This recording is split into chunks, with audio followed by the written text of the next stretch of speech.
Everybody, we are live. It's 12:44 here in the morning, where I'm at right now. I just got out of a screening for Avengers Infinity War. 10 years in the making has led up to this. So I guess everybody's thoughts are, was this worth it? Was the 10 years in the making of everything they've been building up to, the culmination, all the films, all the fanboy hype and stuff like that? We've seen the reviews, we've seen everybody talking about it online. Is it worth it? I'm going to be very brief because I got to go to bed in a few minutes. I actually have to wake up in a few hours for work. Yay, work. But I'm going to keep this spoiler free, and then I'm going to deep dive a little bit into some spoilers, and we'll see how we go into that. No, we're not talking spoilers yet. I just said that. So it's going to be spoiler free for right now, and then I'm pretty sure I'm going to lose all 5 of you or however many are online right now at this ungodly hour. Once I start diving into spoilers, so you guys can come back to that later. And I will warn you when we go into spoilers. So overall, I enjoyed it. I thought it was really good. Does it live up to the hype? Me personally, in terms of scale, in terms of how big the film overall is, in terms of everything that goes on, because they are balancing so many different plates. They're balancing so many different things going on at once, so many different characters, so many different stories and interactions and things like that. I personally feel that it did live up to the hype in that aspect. I think it's really impressive everything that the Russo brothers were able to do, and it's kind of crazy when you think about it and looking back on it that the Russo brothers are guys from Community. They're guys from TV shows, and they were able to construct this massive film because it's truly grand in scale. My favorite parts. The Thanos is fantastic. He is every bit of intimidating that you would think. He's every bit of the Mad Titan that you would expect. He is a character that is understandable in his motives and in his actions, and he's somebody that you totally get from the perspective of I understand where he's coming from. He's a character much in the same vein of Khan, where, like I always say, my favorite villains are the ones that you understand. You get his motivation. You can, to a certain extent, even relate to it and see his point of view. It's insane to a certain extent. I'm being very broad right now, and I'm being very non-spoilery right now. I overall think they knocked it out of the park with Thanos. He is a multi-layered, very fantastic and very interesting villain. And if you were somebody that was like a little bit hesitant, well, I don't know if they're going to pull him off. I don't know about it. They nail him. Absolutely no problems about how they nail Thanos. And the you just have to see it. I really can't say anything. Like I said, I'm going to get into some spoilers in a little bit. I just got out of the movie, so it's still a little fresh. Did I overall love the movie, though? Yes, I enjoyed it. I wasn't head over heels in love with it, but I enjoyed it. There's a bit of some pacing issues, I feel, especially with because Thor has like a mini storyline in here without, again, spoiling anything. There's a bit of pacing issues with that storyline for me. I think that dragged out a little bit too much. It was cool though. It was really cool. That was kind of the storyline where I was like, I'm not really feeling this one too much. It ends up paying off in a big way though, so it kind of redeems itself a lot.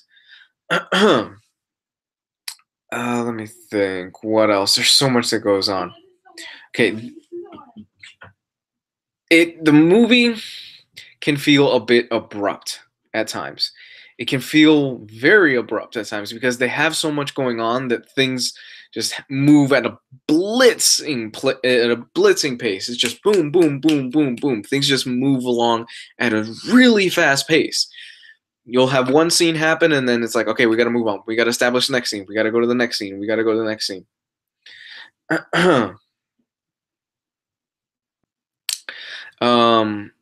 And that was kind of that was kind of a thing for me where it felt really abrupt because they have so much to get to, and they have so many things to set up and so many things that they have to eventually get to. And make no mistake, guys, this is part one. This is definitely part one of a two-part movie. And they set those threads up very, very well. And without spoiling it, the ending I felt was fantastic. It was really, really good. They stick the ending really well, and it definitely leaves you wanting more.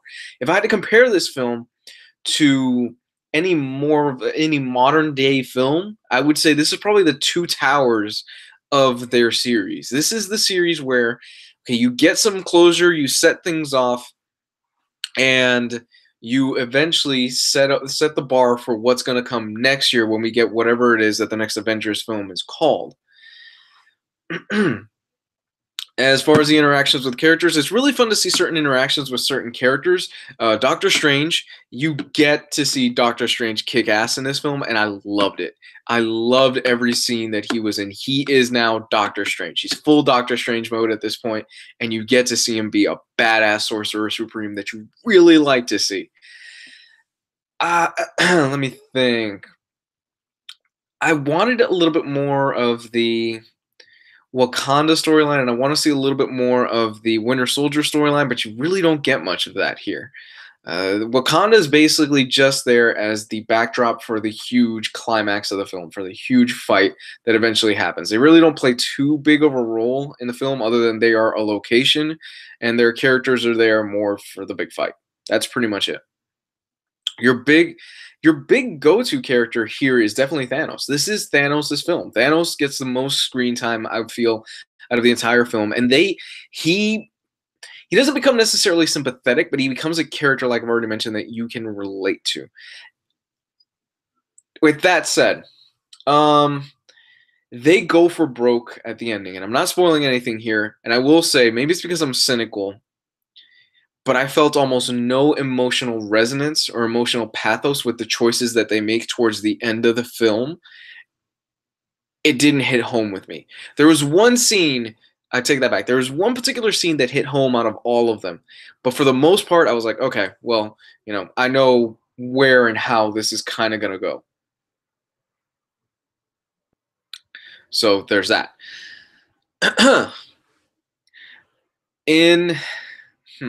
Let me think. Before we start diving into spoilers, any other kind of general thoughts about it? Oh, the Black Order. Okay, the Black Order. The Black Order, if you've read Jonathan Hickman's run on Avengers, they are really badass. You don't get that. My personal disappointment was just my fanboy disappointment. I was really hoping we would get that Black Panther versus Obsidian fight. You don't get it, unfortunately. I was like, damn, I really wanted to see that. You don't really get it here. The Black Order is more cannon fodder here. They really don't have any they really don't have any character development here. They really don't have much going on for them as far as depth or as far as you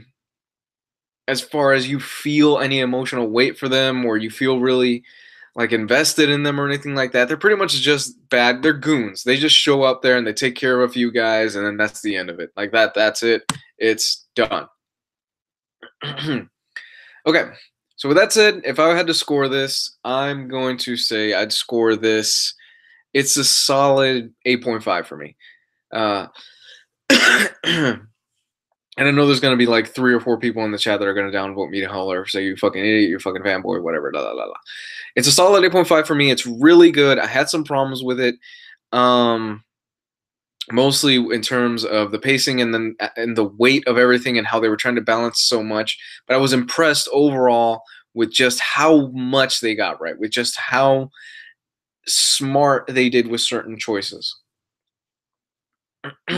Now, with that said, spoilers.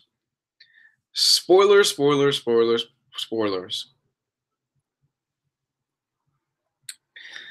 Okay, so spoilers. One last time. I'm saying it again.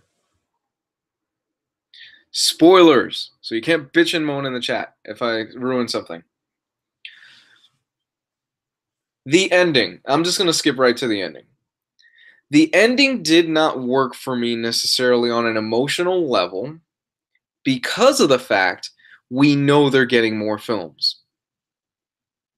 We know that there are going to be more films. So when you see characters like Black Panther, Spider-Man, when you see characters like who else? Who else ended up fading away?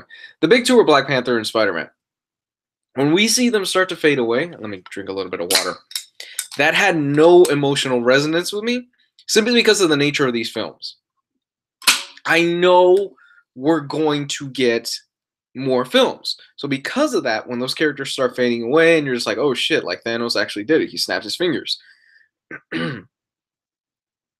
It didn't hit home with me. It didn't stick that part with me.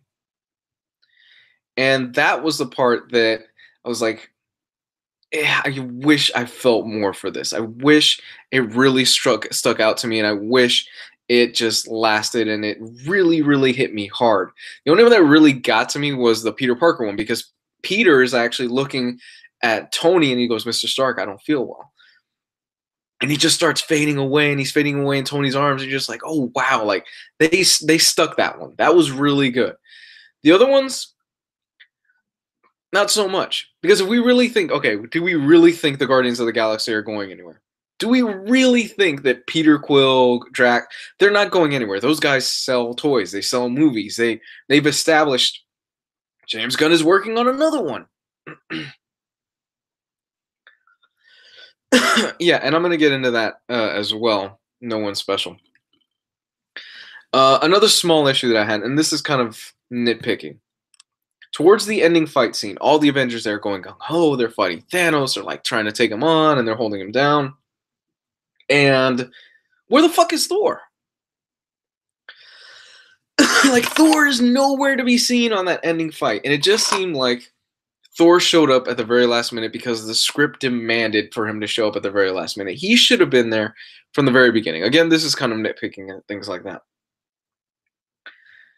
Okay, now, with that said, those are my big problems, like my overall big problems. I've already mentioned that I had problems with the pacing, and I thought that it moved rather abruptly, but that's because of the nature of the film.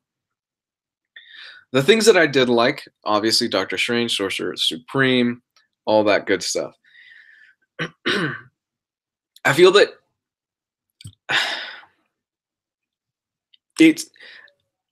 I feel the film might have been too big for its own good. Let me drink a sippy sip. Rex. No, Hawkeye isn't in the film at all. Not one single scene of Hawkeye. And I'm going to talk about that later when I get into like my predictions for the next film. I feel that the film overall was a bit too big for its own good because it didn't really have a central focus of characters.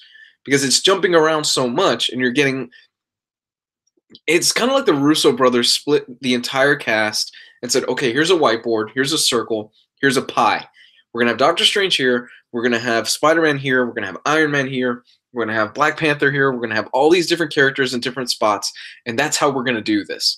But because of that, you really don't get that sense of a main focus. And Thanos, for the most part, is the main character of the film, but these are characters that you spent the last 10 years with, and you kind of don't get a main focus with any of them because it has to jump around so much because of the nature of it. And I think because of that the Russo brothers realized that, and that's why in the next film, because we've lost like 75% of the Avengers at this point in the film, because of that, we're going to be able to kind of dial it back a little bit, scale it back, and we're going to be able to focus more on certain key Avengers and how they're going to interact with Thanos and how they're going to eventually bring back the characters that we lost. Because let's face it, guys, there's no way in hell, like I've already mentioned, that the Marvel Disney empire is going to let the entirety of the Guardians of the Galaxy, with the exception of Rocket Raccoon, be gone. There's just no way.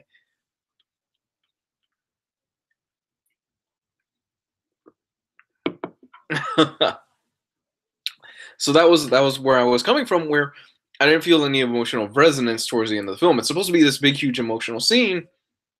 Didn't really get that.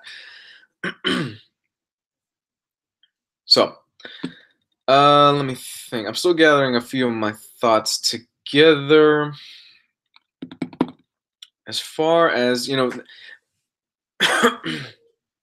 you're getting a whole bunch of different fight scenes. I really can't even count the amount of fight scenes that you're generally getting in this film. You get a shit ton of fight scenes. This is basically a greatest hits of the fight scenes. You're getting a lot of cool and fascinating ways that the different characters interact with each other, the way Spider-Man interacts with Doctor Strange in fight scenes, the way that Gamora interacts with different characters. It's really fun. It's really fun from that angle. And by the way, this is just my 2 cents on it. I had my problems, but like I said, I enjoyed the movie overall. Am I gonna go back and run back and see it? No, not right away. I'm actually gonna let it sit for a bit, and I'm gonna come back to it maybe in like a week or two and watch it again. This is also a huge time investment. It's 3 hours, and the 3 hours go by really quick. Like really, really fucking quick. But it's 3 hours. And I walked out of it and I felt, okay, I'm ready for the next one. Like if the next movie was already out in theaters, I would have walked right back in there and I was like, let me see the next film. Let's see where the story ends. It left me wanting more, which is really good. But at the same time, I was in no rush to go see it again. And I really wanted to fucking love this film. I really did. But it's just those little problems, and it was just the nature of it, and that really just held it back just for a little bit for me. The Hulk. Okay, so now let me get into some predictions for the next film, because I really want to talk about where I think this can go as far as the next film overall.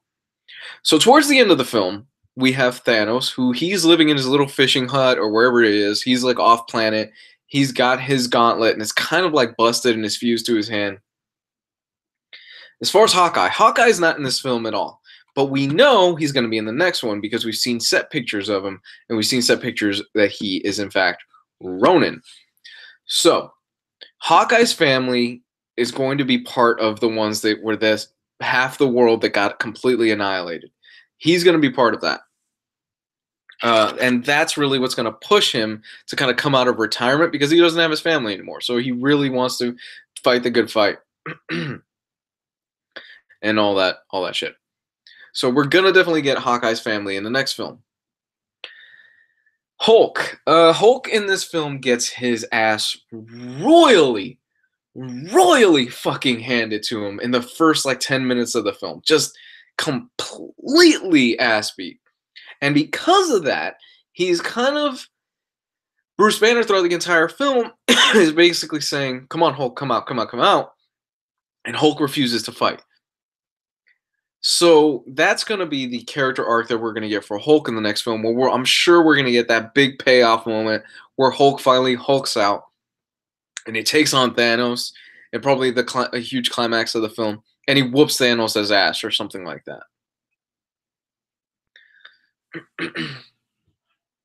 So I'm pretty sure that's where they're going to go with that.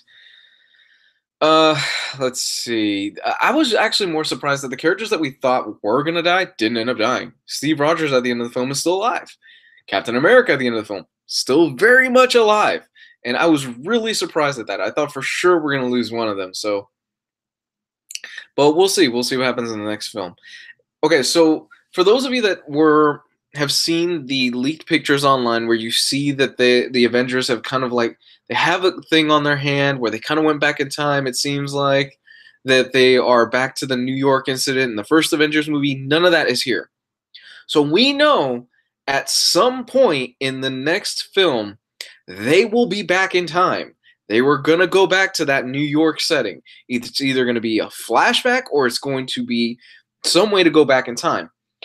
I don't know how necessarily they're going to do it or pull it off, considering that Doctor Strange is pretty much dead in this film at the end of the film, because he's one of the ones that gets wiped away. So we know at some point that they are going to do that. Let me think. We got the Hulk, the Captain America, Thanos. As far as Thanos, it's so hard to tell, man, where they're gonna take him or where he even is.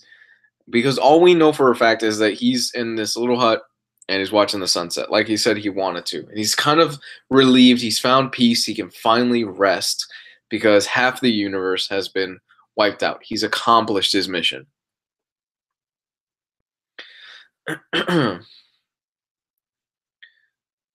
And yeah, I mean, the original motivation in Infinity Gauntlet is a bit dumb, and I'm glad that they decided to kind of tweak a lot of it and make Thanos this guy who's more understanding.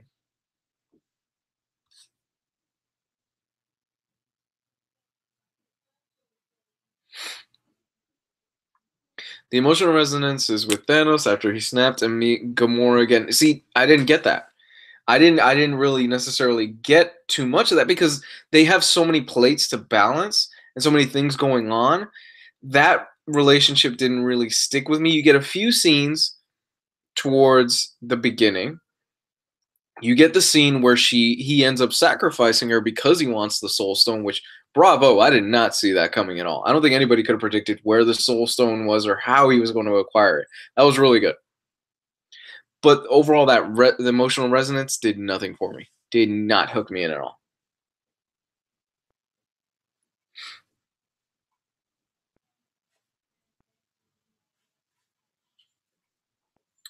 So,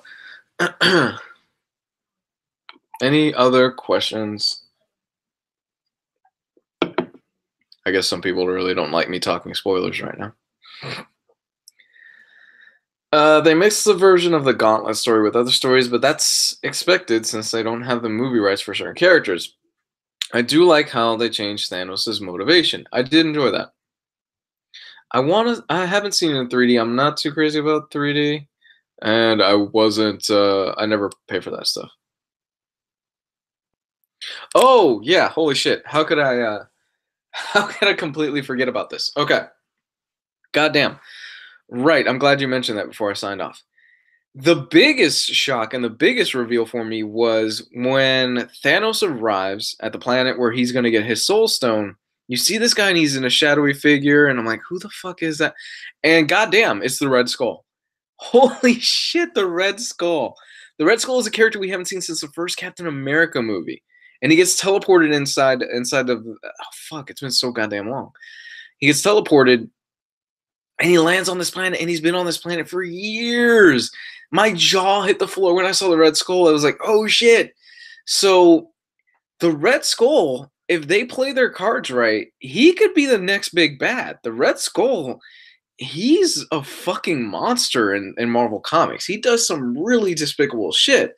So if they could really work that in, if they want to go that route.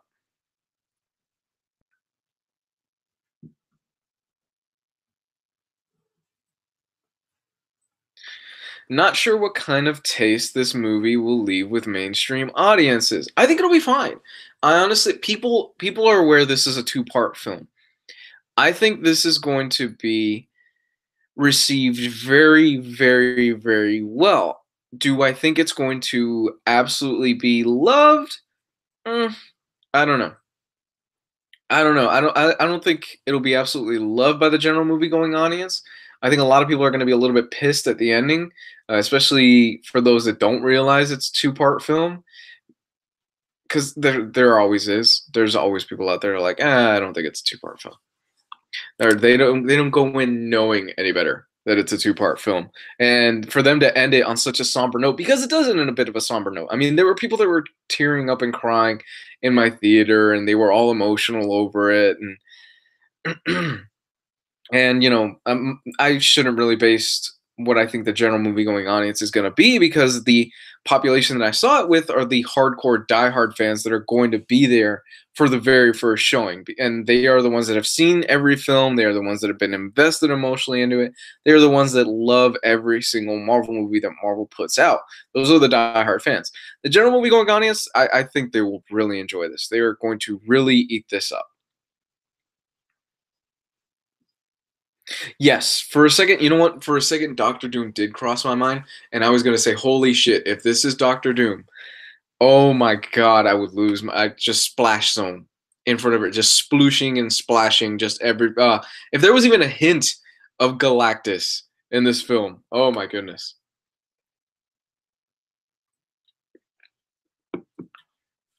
No one special. My girlfriend was crying over Peter Parker's death. I tried telling her he's coming back. Yeah, that's my that was the death that hit me the most emotionally. Is Peter's death. The other ones, not so much. But Peter Parker's, they really sell you on that. So let's talk about the end credits real quick. So the end credits of the film. We see all these people that are disappearing. We see all of the...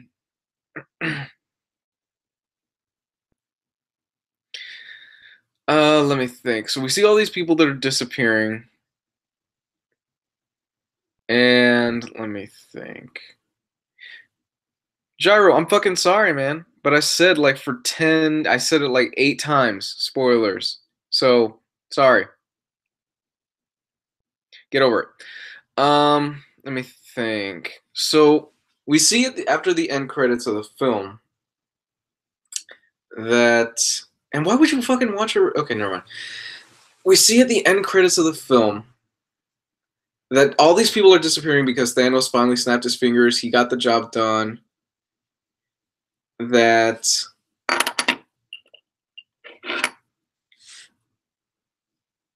Sam Jackson as Nick Fury, who we haven't seen in a while, he's in his car, and then boom, like a car accident happens, and then Sam Jackson, he gets out of the car, Nick Fury, and he's talking to everybody, and he's talking to Colby Smulders. I don't remember her fucking name, and she starts disappearing, and then all of a sudden Sam Jackson starts disappearing, and then he's got this transponder, and he's sending a signal out, to Captain Marvel. As far as post-credit scenes, not crazy about it. Not one of my favorite ones. Not crazy about it. It is what it is. So, because we know we're getting a Captain Marvel film, so we know she's going to be in the next film. She's probably going to play a huge key role into it, and some people are saying Secret Wars for the next film. I kind of want to see Secret Wars. I think it'd be pretty badass if they are able to do Secret Wars. But overall, I thought as an end credit stinger, I wanted a bit more. Because like I said, we already know who Captain Marvel is, and I can totally see the general movie going audience looking at that end credit scene and going, well, who the fuck is that? Who's that person that he's sending a signal to? I really don't know what that symbol is. I really don't know who that is. Like it took me a split second to actually realize who it was that Nick Fury was sending the signal out to. I was like, oh, okay, that's who it is. I don't know why it took me so long.